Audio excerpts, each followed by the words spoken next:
Pada Bapak selaku anggota Dewan DPR RI, gimana supaya terkhususnya kami yang di Gunung Mas ini, pemuda-pemudinya supaya bisa mendapatkan lowongan pekerjaan, karena kenyataan sekarang ini perusahaan yang ada di Gunung Mas ini banyak sekali penolakan terhadap pemuda-pemudi yang ada di Gunung Mas yang ingin bekerja.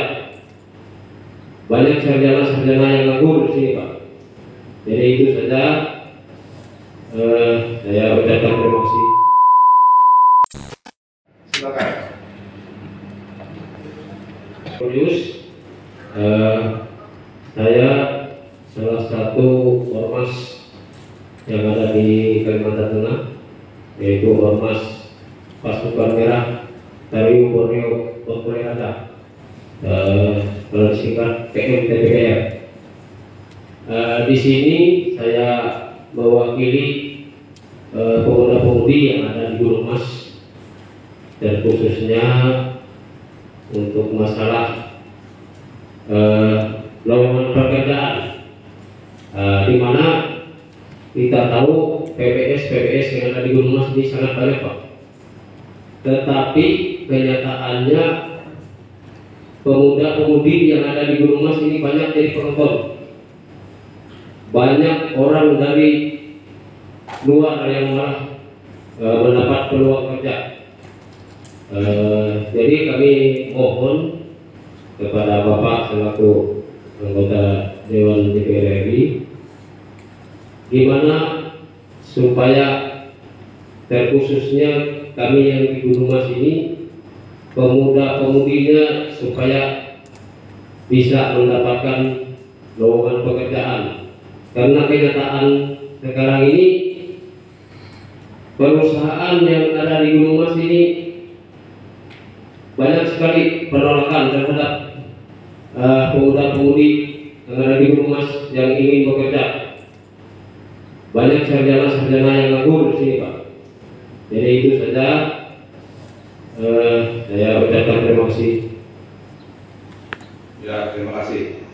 Saya nama Lihan, saya dari masyarakat Kecamatan Tambang Batu, mewakili juga yaitu pemuda yang ada di wilayah Kecamatan Tambang Batu. Yang saya sampaikan yang pertama, apresiasi kami kepada itu Bapak Dr. Insinyur Willy Yosef MN atas dukungannya kepada masyarakat Tambang Batu, di mana baru-baru ini kami diberikan yaitu lampu penerangan jalan. Terima kasih. Memberikan aplaus untuk Bapak Dr. Insinyur Willy Yosef. Terima kasih. Semoga ini berlanjut untuk kedepannya, karena wilayah Kecamatan Tambang Batu juga sangat senang dengan yaitu kepemimpinan dari Bapak Willy ini. Yang selanjutnya yang ingin kami sampaikan terkait dengan kejelasan yaitu usaha pertambangan yang ada di wilayah Kecamatan Tambang Batu, yang saat ini kelihatannya kami tidak tahu mangkrak atau apa istilahnya.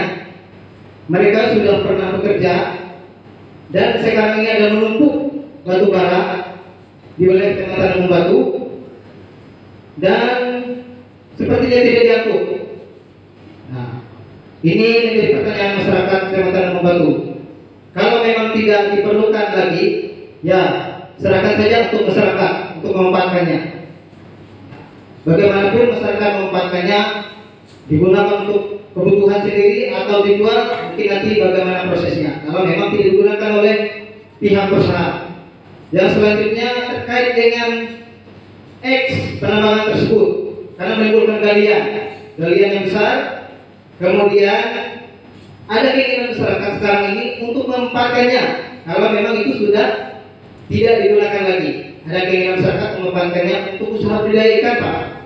Kalau memang bisa cocok untuk usaha budidaya ikan, karena cukup luas, cukup besar. Pertambangan tersebut yang mungkin belum di kalau pasca tambang tadi belum di Ya, harus direklamasi. Kalau memang sudah selesai pekerjaannya. Kalau memang tidak direklamasi ya, kalau memang bisa pergunakan untuk kegiatan usaha masyarakat, nah, mohon kita diberitahu kalau itu memang sudah tidak dipergunakan lagi. Yang selanjutnya mungkin yang terakhir terkait dengan ini mungkin bisa disampaikan aspirasinya untuk pemerintah pusat terkait dengan usaha perkebunan sawit, Pak. Di wilayah kita ada usaha perkebunan sawit. Mungkin mereka juga punya kewajiban.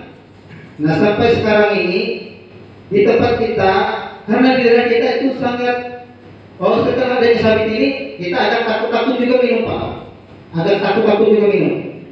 Ya, mungkin dulu enggak, karena airnya bisa jernih sampai ke dasar sungai, bisa kita lihat. Nah, sekarang ini ada ketakutan juga, tetapi masih dalam keadaan yang masih bisa ditoleransi. Nah, kita nggak tahu ke depan.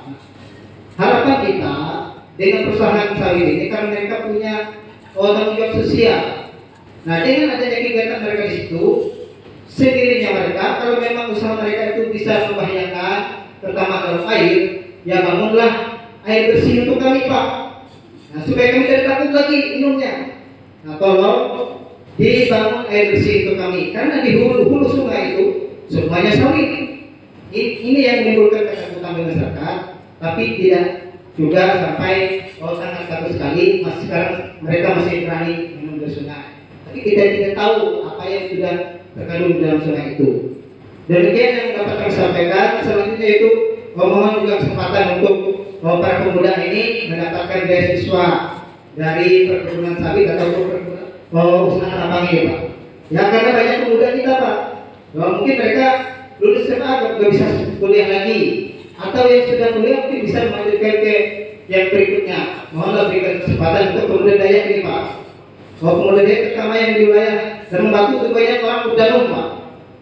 Ya, mudah-mudahan mereka bisa direkrut nanti di perusahaan-perusahaan itu kalau mereka punya pendidikan. Demikian Pak ya. Terima kasih atas perhatiannya. Mohon maaf atas segala kekurangannya. Selamat siang. Ya, hanya mangkrak di sana itu. Berluarannya itu ya, kemudian juga beasiswa, lapangan kerja. Nah, tentang terima kasih untuk lampu itu ya, saya rasa nanti ada teman-teman dari PLN nanti yang ngomong khusus tentang lampu ya. Ya, silakan. Yang paling terakhir lagi adalah Ibu Wakil Bupati. Silakan. Terima kasih. Saya nambahin sedikit ya, mendukung yang tadi ditanya Pak Johan.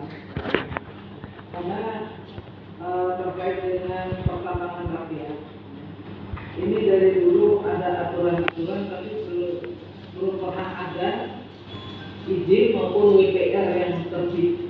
WPR-nya aja belum ada, apalagi izin. Jadi ini mohon bagaimana kalau untuk rakyat kecil kan aturannya supaya bisa lebih sederhana, dan memang dia bisa dikerjakan oleh mereka.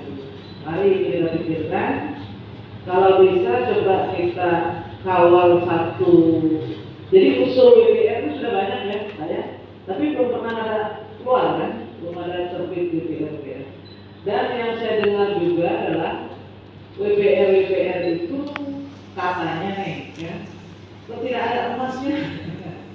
Jadi walaupun terbit izin gitu ya, kalau tidak ada emasnya ya untuk apa? Ya.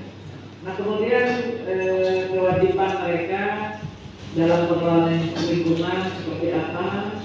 Kemudian satu lagi saya pernah dengar nih Pak, katanya kalau untuk pertambangan rakyat itu tidak boleh menggunakan peralatan-peralatan modern.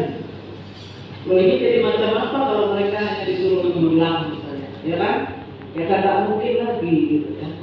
Jadi mungkin nggak bisa menggunakan alat berat, nggak bisa pakai mesin sedot, harus pakai dulang saja, namanya juga pertambangan rakyat. Aduh, saya pikir tidak cocok lagi untuk masa ini gitu. Terus masa rakyat kecil disuruh semakin kecil ya, nggak cocok kan ya. Nah, jadi bagaimana yang pantas untuk mereka gitu ya, perizinannya mulai dari wilayah, penetapan wilayahnya ya, bagaimana proses izin ya, coba golkan satu gitu ya, golkan satu contoh dulu ya, supaya tidak berlarut-larut kondisi yang seperti ini khusus untuk pertambangan rakyat. Apabila terus berjalan terus ya, sepi sebentar, nanti rame lagi, sepi lagi, rame lagi, kita takutnya nanti suatu saat ada suatu insiden yang tidak kita inginkan karena adanya bentrok antara masyarakat dengan ya aktivitas pertambangan ini. Jadi ini yang kami ingin tambahkan. Terima kasih. Baik, terima kasih Bu Wakil Bupati. Yang intinya itu agar wilayah pertambangan yang ada di dalam tata ruang, kemudian untuk memudahkan memberikan izin IPR pertambangan rakyat, tetapi yang ada masnya, mas budinya gitu ya di dalamnya. Kemudian juga ruas jalan Palangkaraya Kurut. Ya, jadi ini juga menjadi perhatian mungkin yang dititipkan di sini Pak Bambang, apa aturan main yang ada di Kementerian atas izin batubara atau izin usaha pertambangan batubara, apakah mereka boleh gitu menggunakan jalan umum ya, kemudian dengan angkutan yang cukup berat dan merusak ya, apakah mereka diberikan kota izin menambang ya, sementara jalan izin tambang mereka nggak ada gitu, tapi kok ada gitu izinnya.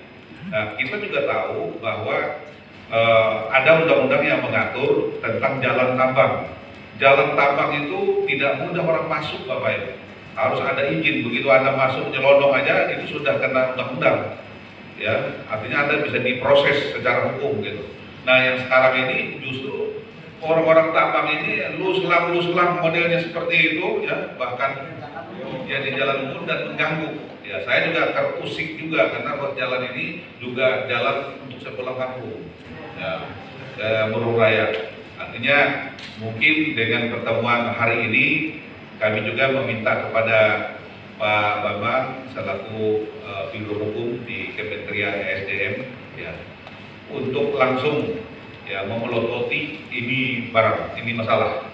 Karena ini akan saya bawa di dalam RDP nanti ya kepada Pak Menteri ya, ke Pak Dirjen untuk menjadi perhatian, karena saya sudah langsung mendengar dari pemerintah kabupaten, dari masyarakat, dari ini ya saya juga merasa prihatin gitu, supaya ada solusinya ya, perbaikan dan penggunaan jalan umum yang dipakai untuk jalan produksi ya batubara. Saya tidak menyangkut blok dengan atau kayu bulat atau apa tadi dengan sawit ya, tetapi include lah di situ kira-kira ya.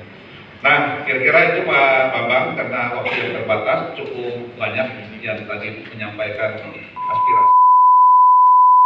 Keselamatan ya, malah kita terjaga dengan alat teknologi yang canggih sekarang mungkin bisa terjaga. Nanti bagaimana mekanismenya? Wah Pak nggak punya modal, sementara yang monggo saja kalau mau berpartner dengan pihak swasta. Tapi pesan kami agar roh utama jangan kami hilang, bahwa masyarakat setempat tetap punya akses terhadap sumber daya alam yang ada di wilayahnya. Itu mungkin jawaban untuk Pak Kadis dan Ibu Wakil Bupati ya, tentang jalan. Nah, ini mungkin ada pengusaha sebenarnya kalau tutup itu harusnya ada. Kalau saya tadi mencermati kelihatannya ini dolar ada dua nih, perkebunan sama tambang, yang selama ini mungkin dianggap bahwa mereka melakukan kegiatan mengangkut komoditas melalui jalan umum. Yang pertama, Bapak Ibu sekalian, khususnya buat pengusaha, bahwa jalan umum itu adalah hak jalan yang harusnya diberikan kepada siapapun, ya. Tidak hanya untuk pengusaha saja. Jadi kalau Bapak Ibu sekalian tidak memperhatikan faktor-faktor standar angkutan angkut, itu artinya Bapak Ibu sekalian menganiaya untuk masyarakat yang lainnya yang punya hak juga untuk mengakses jalan itu. Nah, di dalam Undang-Undang Nomor 3, kemudian PP 96 sebenarnya sudah diatur. Khususnya buat pelaku pertambangan ya, kalau buat pelaku perkebunan saya nggak tahu apakah sudah diatur apa tidak. Jadi diutamakan buat pelaku kegiatan usaha pertambangan sebenarnya diwajib membuat jalan tambang misalnya. Yang pertama harus menggunakan jalan tambang. Ya. Mengapa demikian? Tentunya memang tonasenya cukup besar, lapangannya juga besar-besar, makanya harus menggunakan jalan tambang. Siapa yang mengadakan jalan tambang? Ya pelaku usahanya untuk mengadakan atau menyiapkan jalan tambang. Monggo silakan bagaimana caranya yang efektif dan efisien ya. Ya kalau bisa, kalau memang memungkinkan, bikin pelabuhan khusus di dekat wilayahnya sehingga jalan tambangnya nggak terlalu panjang misalnya, kalau memungkinkan. Nah terus kalau nggak memungkinkan, silakan bekerjasama dengan pemegang unit yang lainnya. Ya, mungkin pemegang unit yang lainnya sudah punya jalan tambang, silakan kerjasama. Karena undang-undang pun mengatur itu, ya, mengatur untuk pola kerjasama. Nah kalau misalnya ada terkait dengan mediasi atau hitung-hitungan yang harus dibayar misalnya dan tidak ada titik temu, nah boleh pemerintah pusat maupun nanti provinsi menjadi mediator. Prinsipnya hindari menggunakan jalan umum, gunakanlah jalan tambang. Oh ternyata jalan tambang pun tidak mungkin karena memang letaknya sangat jauh, sehingga memang harus mengakses jalan umum. Ketika mengakses jalan umum, maka Bapak Ibu sekalian harus patuh terhadap aturan penggunaan jalan umum. Tonasinya harus diatur, tonasinya harus dipatuhi, kecepatannya harus dipatuhi. Recording in progress. Cara membawanya pun harus dipatuhi, ya. Tidak boleh membawa yang menimbulkan debu kalau nggak salah seperti itu ya, sehingga mencemari masyarakat di sekitar. Nah aturannya sudah jelas seperti itu. Tinggal kepatuhannya Bapak Ibu sekalian. Kalau nggak patuh seperti apa? Nah karena kita mengeluarkan izin, maka kita akan menerbitkan melalui aturan administratif. Ya, mungkin Bapak Ibu sekalian pernah mendengar di Jambi pelaku kegiatan usaha yang menggunakan jalan tidak sesuai dengan standar aturan yang ditentukan, mereka kita bekukan kegiatan pertambangan, tidak dicabut Pak. Kita bekukan. Ya kalau beku ukuran sehari 2 hari tentunya lumayan ya, itu ada potensi ekonomi yang hilang. Bukan lain dan tidak bukan lain tentunya tujuannya adalah sama, agar semua patuh terhadap aturan. Memang kita butuh investasi, tetapi juga investasi yang ramah terhadap lingkungan. Itu yang kita perlukan. Kalau melanggar tentunya ada prosedur-prosedur tertentu yang kita tegakkan. Besok ketika ini sudah didelegasikan ke pemerintah provinsi, maka pemerintah provinsi berhak juga memberikan sanksi ya, dari teguran, kemudian pembekuan kegiatan usaha, bahkan kalau kegiatannya berulang, kesalahannya berulang, bisa naik level menjadi pencabutan izin usahanya. Nah kalau sudah dicabut, tentunya SIM-nya udah hilang. Kalau Bapak Ibu sekalian masih melakukan penambangan, tentunya itu merupakan penambangan tanpa izin. Ada sanksi pidananya juga. Nah yang repot mungkin yang ilegal repotnya. Kalau pemegang izin saya pikir ketika kita kasih aturan, kemudian kita tekan, kemudian kita kasih sanksi, ya mudah-mudahan mereka patuh. Yang susah itu yang ilegal. Kalau ilegal kita saja nggak punya datanya. Ya, tentunya dari segi lain bisa kita terbitkan, misalnya dari aturan perhubungan. Ya. Siapapun yang menggunakan jalan tidak sesuai aturan, tentunya ada sanksi-sanksi di sana yang bisa kita tegakkan. Kalau dari izinnya kita nggak bisa karena mereka tidak ada izin. Ya. Bahkan mungkin sesuai dengan aturan ya pelanggaran pidana. Ya. Jadi itu terkait dengan jalan mungkin yang memang ini concern kita bersama. Saya sepakat Pak ya bahwa jalan itu adalah jalan umum. Jadi siapapun berhak. Ya tentunya tidak benar ketika ada satu pihak yang menggunakan jalan itu tanpa menggunakan standar yang baik sehingga menimbulkan jalan yang rusak. Tapi di balik itu semua, ya alhamdulillah sebenarnya jalan sudah terbangun dari Kalimantan Selatan ke Kalimantan Tengah bahkan ke Gunung Mas gitu ya. Nah, sesuatu yang ada itu kalau bisa kita pelihara dengan baik, dengan tertib sesuai dengan aturan. Kemudian dengan Pak Camat tadi, ya juga keinginan untuk sawit, kemudian juga Kumbang Anoy yang merupakan tempat bersejarah perdamaian, kemudian juga merupakan pusat peradaban suku bangsa Dayak. Baik, kita lanjut yang ke berikutnya. Bisa kabupaten termasuk dalam hal ini. Tentunya hal ini kita tidak cuma sebagai penonton, jadi termasuknya. Kemudian yang kedua, mohon juga tadi disampaikan bahwa paling lambat tanggal 10 Agustus izin usaha pertambangan atau datanya yang ada di pusat akan disampaikan di daerah dari provinsi. Ini kami mohon juga disampaikan juga ke kabupaten. Terus terang selama ini kabupaten sejak tidak adanya dinas pertambangan dan energi di kabupaten, data pertambangan pun kami kesulitan untuk memperolehnya, khususnya di kami yang mengurus di sektor perizinan di BPSD Kabupaten Gunung Mas. Saya kira juga sama dirasakan oleh BPSD kabupaten yang lainnya. Jadi data itu bisa juga disampaikan sampai ke kabupaten supaya kita tahu kalau tidak data IOP apa saja yang ada di wilayah kita yang sampai sekarang yang sebelumnya dikeluarkan perizinannya oleh pusat SDM, Kementerian SDM pusat. Jadi kita punya data dan kita juga punya tahu statusnya, karena kami terutama yang kami awasi adalah terkait dengan LKPM-nya, laporan kegiatan penanaman modalnya. Di situ yang wajib memang diawasi oleh DPMPTS di Kabupaten Gunung Mas, itu laporan kegiatan penanaman modalnya, baik yang termasuk dalam BPS ada bekerja di daerah. Saya kira itu yang saya sampaikan. Terima kasih. Baik, terima kasih Mas Budi ya. Mas Budi biasanya panggilannya Mas, paling Gunung Mas ya.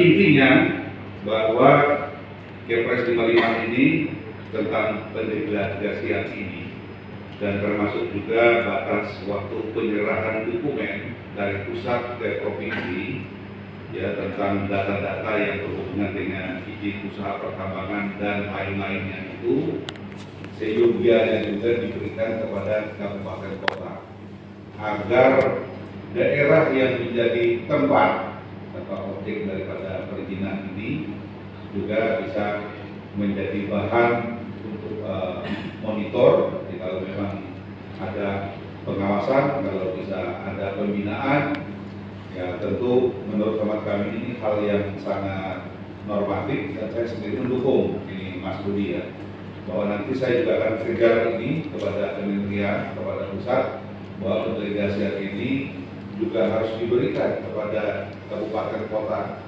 se-Kalimantan Tengah atau se-Indonesia, karena untuk apa dibunyi-bunyinya gitu, malah nanti yang jadi objek yang tidak nyaman dan tidak enaknya justru yang ngurusnya ini nanti adalah rakyat yang ada di kabupaten atau di kota yang di desa.